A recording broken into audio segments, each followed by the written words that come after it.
Hi, and welcome to CryptoBiography. I'm your host, Brandon Starr. This is episode 368 of CryptoBiography, and it is part 6 of the Orb Warmer. And here we go.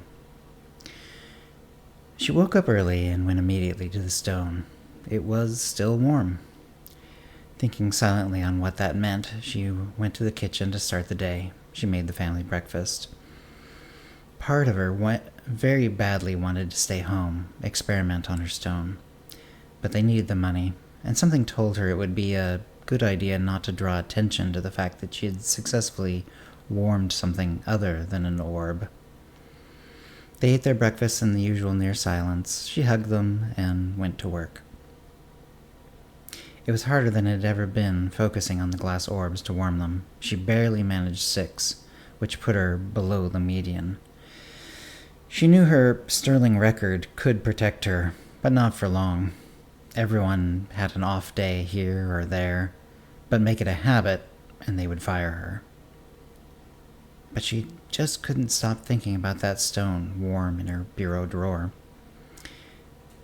After the bus ride home, she went straight to her room and took out the stone again. It felt just as hot as it had that morning. She wondered if she could pour more into the stone. But she needed to take care of her family for the night first. She made dinner, and as usual, her parents arrived around the time that they ate. She went to her room after clearing up the table. Her parents would of course think she was writing, but she went straight to her bureau. But as she held the stone, she realized that she did need to think about her writing, and in a different way. Melissa would be expecting a selection of her writing. She put the stone in her pocket, and then took out some of her volumes of writing and started to go through them, wondering what would impress Melissa. She went back to her earliest writing with the thought that she would look through it all, and hopefully also rediscover some early gems. But she quickly soured on that idea. Her earliest writings now seemed amateurish, awkward, and, worst of all, obvious. Soon she found herself skipping through, technically touching on each new story or other work, but in essence reminding herself of what it was, turning it down, and continuing on.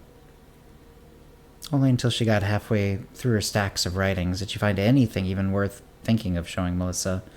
A few stories, some of which she could no longer remember writing at all, had some interesting characters or situations in them.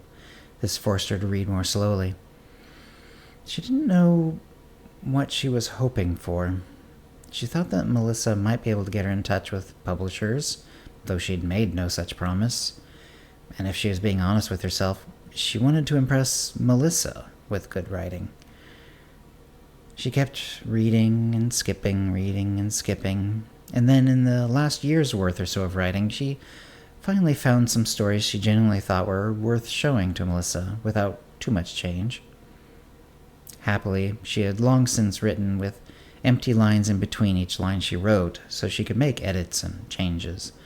So when she found some stories that were almost worth passing along, she knew she could reread them and make some edits. She finished going through her writing, and had marked a number of stories for rereading and editing. A couple of the stories might not even need polishing. It actually put the stone out of her mind for a few hours. But she put the still warm stone back in the top drawer of her bureau and went to bed nearly at midnight, knowing that she would be tired in the morning. It was Friday. She made a simple meal for her family, then after eating went to work. She'd been tempted to bring her writing with her, but she had no other copies if she lost any of them, and she thought that having them so close to hand would be distracting. She did all right with her orb warming that day, managing to get 7 done. That night, she made another simple meal, then got to editing. She actually told her parents a little about it, not too much about Melissa, just that someone wanted to see some of her writing and she wanted to polish it up. She worked all evening, this time not even taking the stone out of the bureau. She didn't check on the stone until just before bed. It was still the same near-hot temperature as always. She went to bed after midnight for the first time in as long as she could remember. They had it set up for Melissa's driver to pick up the writing at 10 in the morning on Saturday. She woke up early, went over her writing one more time, then waited. The driver was a professional, as always, and as always, said no more than the absolute minimum to Susan. He gave a greeting, took her writings, placed them somewhere in the backseat area of the car. Susan didn't see anyone else back there when the door was open, and drove off. When he'd gone, Susan couldn't stop thinking about her writing and Melissa reading them. Would she love them? Hate them? Was she even serious about reading them? If she was so wealthy, she could have sent her driver over just to keep up appearances and not make Susan feel bad. Or Melissa herself. To take her mind off it, she went to her room and got out the warm stone. Without really thinking about it, she warmed the stone more. It was soon glowing red hot. Yet she could still handle it without pain. The strange feeling that it was warm without actually giving the sensation of warmth in her hand intensified. She relaxed and the stone continued to glow.